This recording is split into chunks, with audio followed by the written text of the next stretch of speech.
On this year's final episode of the Bryant Buzz, we look back on some of the best stories this season. Plus, a behind-the-scenes look on the second annual Hornet Media Christmas Extravaganza. Also, a recap of this school year's Hornet Media events and awards. For the final time this year, I'm Hannah Rupnick. And I'm Carson Hobson. All of that next on the Bryant Buzz.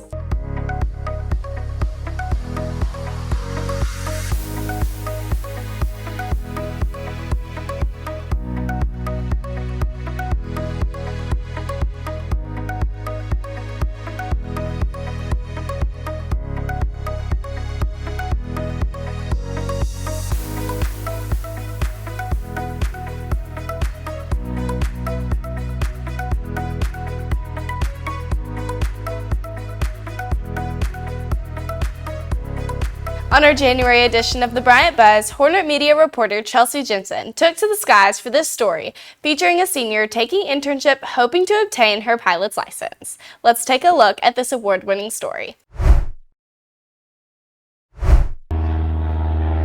1/3 of Bryant High School seniors participate in the internships offered around the community, but one senior spends her time interning somewhere you may not expect.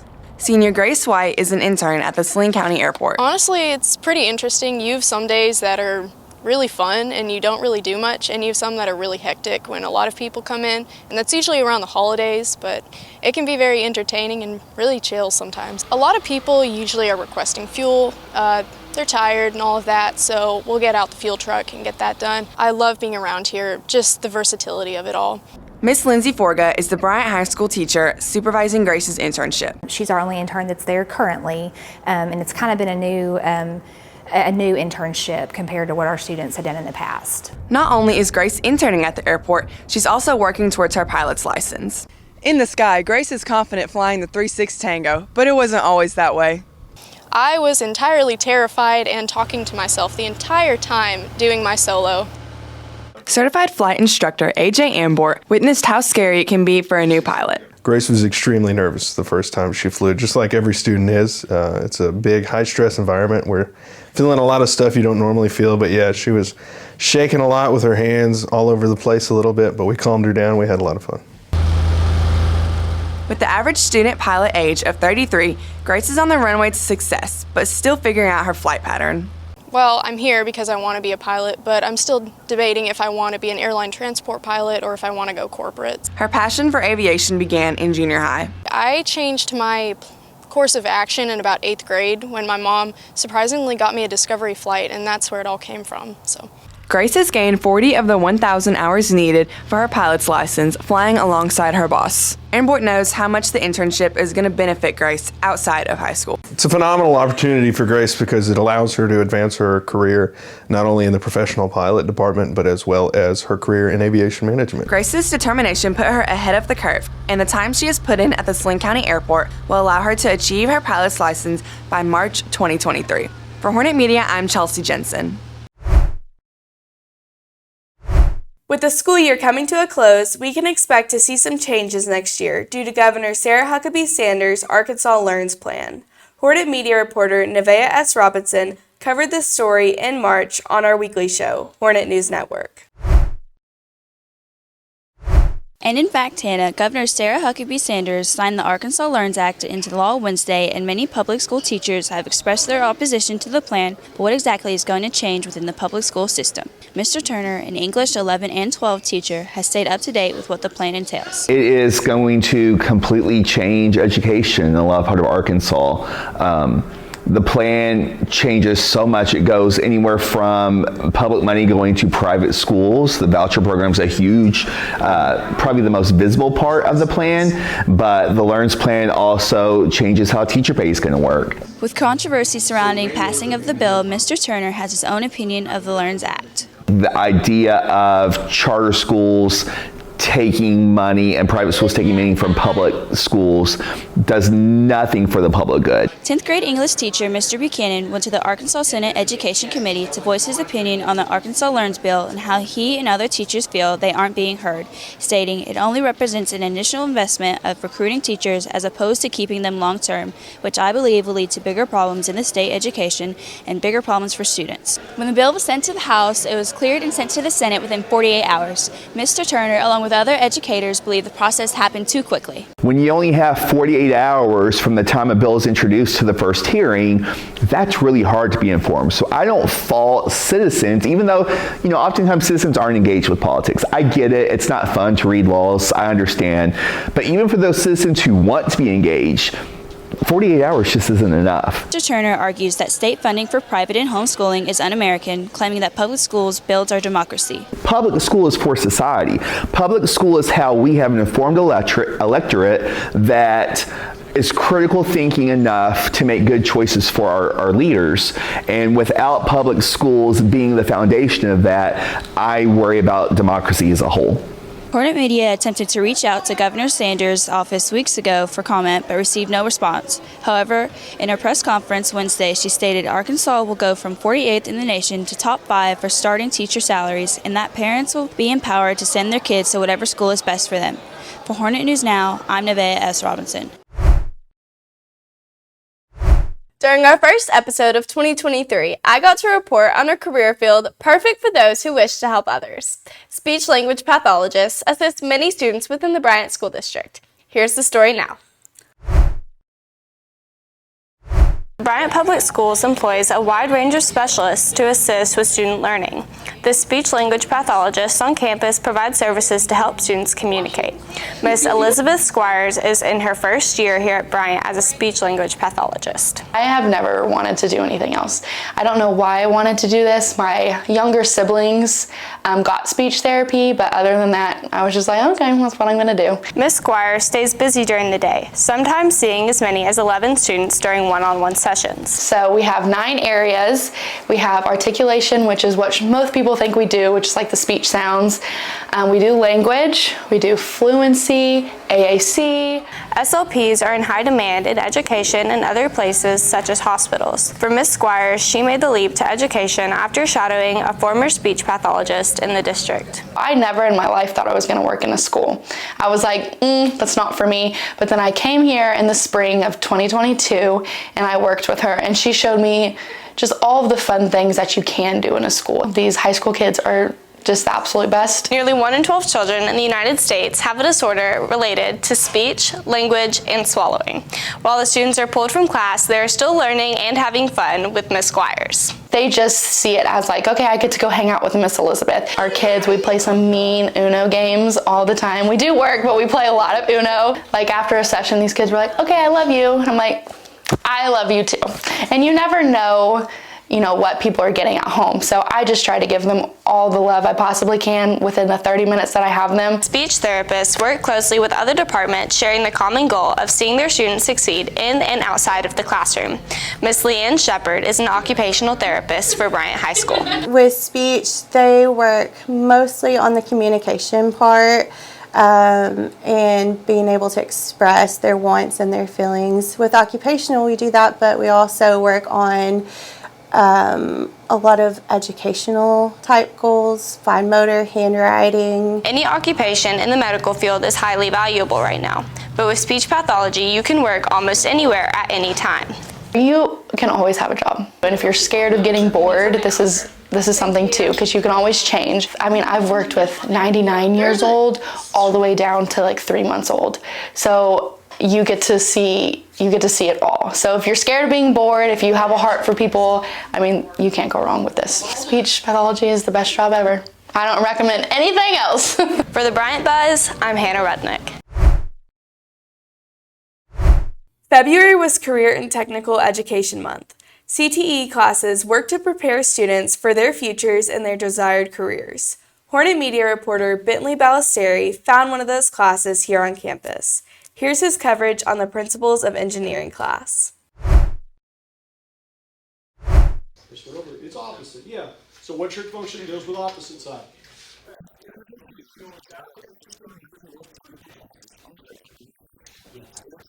Yeah, it's on the other right. Line. We get to do a lot of cool stuff that you don't get to do in any other classes. Like we get to build stuff and break stuff. It's fun. There's a lot of math, but it's fun. That angle is what, some 30 degrees? I like engineering because I was able to teach math for about 20 years, and we would do all these equations and things on paper. Now we get to practice them and put them in an application, and they actually get to see the math and the science that they've talked about in the classroom and see it work. It's kind of helped me know what I'm getting myself into whenever I want to, go to college, and I'm not going to be going in there having absolutely no clue what I'm doing. I'm going to have at least a little bit of a basis for what I'm doing. And also this is kind of confirming that this is what I want to do. Principles of Engineering introduces students to career fields such as mechanical, aerospace, and electrical engineering. So it gives them an idea before they get to college if this really something that interests them. And for those that really don't know what they want to do, it gives them a good avenue to kind of get them in and get their hands dirty a little bit and experience. I would recommend engineering classes if you actually want to be an engineer. If you have no interest in engineering, don't take this class because it's just you're gonna hate every minute of it and it's gonna be hard. But if you want to be an engineer, then go for it because you at least want to find out if you don't enjoy it in high school before you go to college and pay a bunch of money to be something you don't want to be.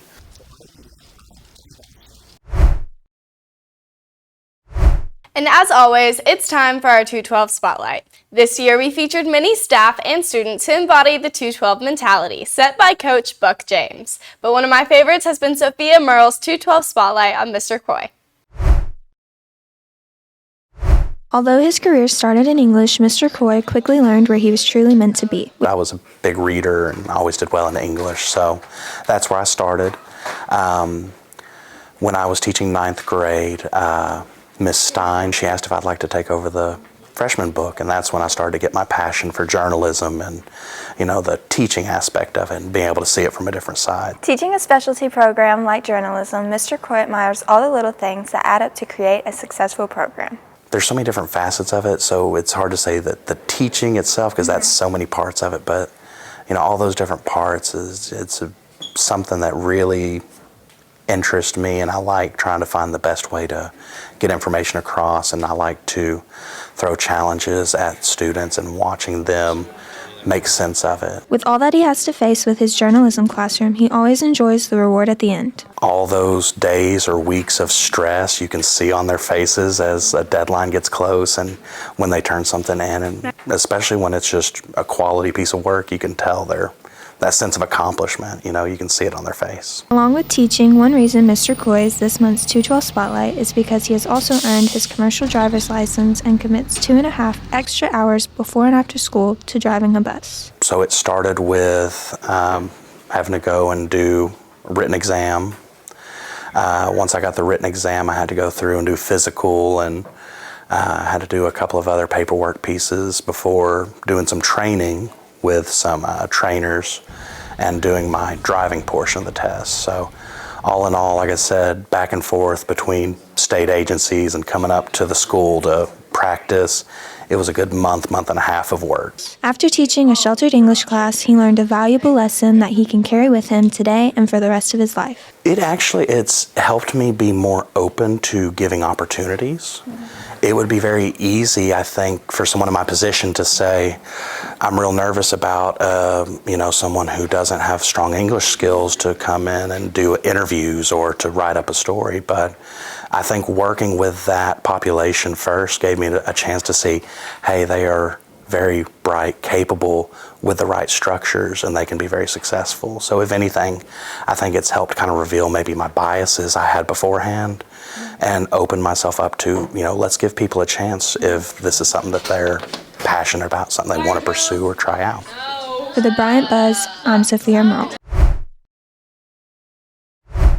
The Hornet Media program puts together a 6-hour live stream at the end of the first semester each year. During this year's show, Nevaeh S. Robinson picked up a new hobby. Here's some of the highlights from her Extravaganza vlog footage. Welcome to the second annual Hornet Media Christmas Extravaganza. I'm Carson Hobson. And I'm Chelsea Jensen. Welcome back to our second annual Hornet Media Extravaganza. I'm Sydney Morgan. And I'm Hannah Rudnick. This is the second hour. Welcome back to Hour 3 of the Hornet Media Extravaganza. I'm Taylor Dishinger. And I'm Grant Johnson. Welcome back to our fourth hour of our second annual Hornet Media Extravaganza. And welcome to Hour 5 of the 6-hour Hornet Media Christmas Extravaganza. I'm Carson Hobson. And I'm Nevaeh S. Robinson. And welcome to the 6th and final hour of the 6-hour Hornet Media Extravaganza. Or if y'all are just going to laugh. I think we should do one of both. Try to stay serious. Yeah, I You're can still laughing. What? A synonym roll. Oh, we got some. This feels like my childhood right here. Okay, who are you? Mitchell. What are you doing, Mitchell? Wildcrats. And one of the worst cereals known to mankind. What's wrong with it? Everything. There's nothing wrong with it. Who are you? Gerard. You're the man who told me I give off serial killer vibes, Yeah, right? because you're filming. I'm filming. I mean, you're walking around blogging in people's faces. Again? Yeah, what's up? I'm coloring the Pringles can. Are you for real coloring the whole thing? Yeah, he's for real. Well, like everybody knows. Wait, am I gonna reveal it? Can I reveal it right now? Yeah. Okay. Everybody knows that green is sour onion, so like, we have to make it a little bit of a mystery. Okay. You know what I mean? So how is the winner feeling right now? I feel really great. I'm glad because I kind of knew I was gonna win, but everybody else had really great shirts too, and I was like, maybe I just won't win, but I think I got extra points because I made it myself. Yes. With Mr. Westbrook on the back. Thanks to Hayden and Miss Bell. Miss Bell was so great. Like she helped me make. Oh, now he has a red nose. There you go. We just wrapped up 6 hours. Sophia, how are you feeling after 6 hours? Because we couldn't afford another. Hungry and tired. Hungry. The power part that was back against the wall. One of our special guests, how are you feeling after about 6 hours? I'm feeling hot. I'm feeling glad that we made it. And happy that nothing disastrous happened. No headsets were lightly tossed. That's the main thing. That was definitely an interesting behind-the-scenes look. I agree, Hannah. Our next segment was put together by Mr. Westbrook as a way to celebrate all of the accomplishments of Hornet Media this year. Here's a look at some highlights from the year.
That's all the time we have for you today. Be sure to join us again in September as we head into a new school year. You can keep up to date with the Hornet Media program by following us online on our YouTube channel at Bryant High School Hornet Media and on Instagram at Hornet News Network. I'm Hannah Rudnick. And I'm Carson Hobson. Thanks for watching and have a great summer, everybody.